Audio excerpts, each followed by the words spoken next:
झालं? देव देव करून झालं का तुझं? तुला काय वाटतं ग? देवाच्या भोवती प्रदक्षिणा घालून, त्याची ओटी भरून, नवस करून माझा ध्रुव तुझा होईल, ह्या जन्मात तरी ते शक्य नाही.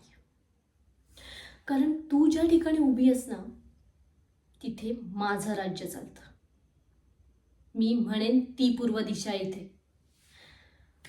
आणि काय आहे ना, इथले प्रत्येक गोष्टी ना माझ्या म्हणण्यानुसार होतात. हां, आणि हे जे काही घडलंय ना, त्याच्या मागे माझा साथ आहे. हिम्मत पण करू नकोस. कारण काय आहे ना, या हॉस्पिटलमधले लोक माझ्या तलावर नाचतात.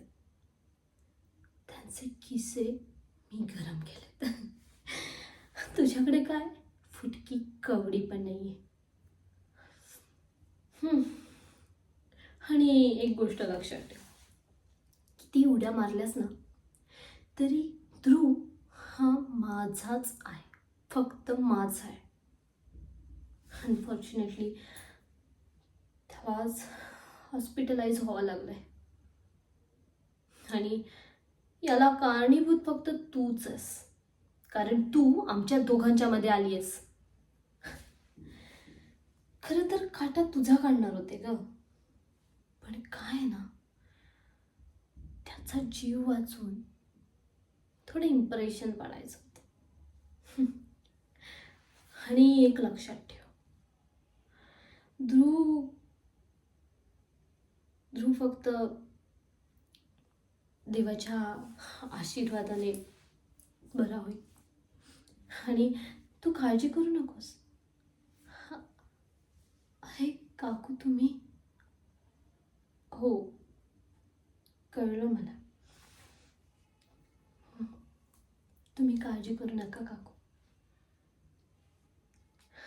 ध्रुवला बरं वाटेल. मी आणि दिव्या देवाकडे प्रार्थना करायला आलो होतो की आपल्या ध्रुवला लवकरात लवकर बरं वाटू दे म्हणून. हो ना दिव्या? आणि मी तर 108 वेळा प्रदक्षिणा पण घातल्यात. तुम्ही काळजी करू नका, मी आहे ना. आणि तुम्ही आता ना घरी जाऊन आराम करा. मी आले आहे ना, मी सांभाळते सगळं. आणि काहीतरी खाऊन घ्या. दिव्याला पण घेऊन जा तुमच्यासोबत. तिने पण खूप कष्ट केलेत आणि खूप दमली आहे ती. हो ना दिव्या? ठीक आहे, तुम्ही व्हा पुढे, मी दिव्याला पाठवतेच. हां, येईल ना ती. हो ना? हां, थोडंसं बोलायचं होतं तिच्याशी. ओके काकू, मी कळवत राहील. तुम्ही अजिबात काळजी करू नका. बेस्ट डॉक्टर्स, बेस्ट टीम मी इथे बोलावली आहे. तुम्ही काळजी करू नका अजिबात. बरं, या. तर मी कुठे होते? ध्रुव जर माझा नाही झाला ना, तर तो कोणाचाच नाही होणार. आणि तुझा जर ध्रुवर जीव असेल ना, तर आता या क्षणाला इथून निघून जायचं. तोंड नाही दाखवायचं तुझं हे परत.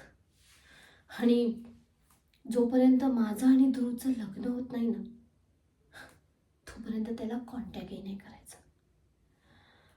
हां,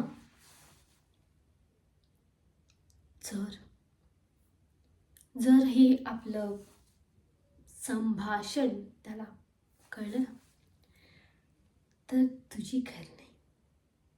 आणि जर तो माझा होणार नसेल ना, तर तो या हॉस्पिटलमधून घरी कधीच जाणार नाही. चल निघ. आली मोठी माझ्या ध्रुवला माझ्यापासून हिरावून घेणार.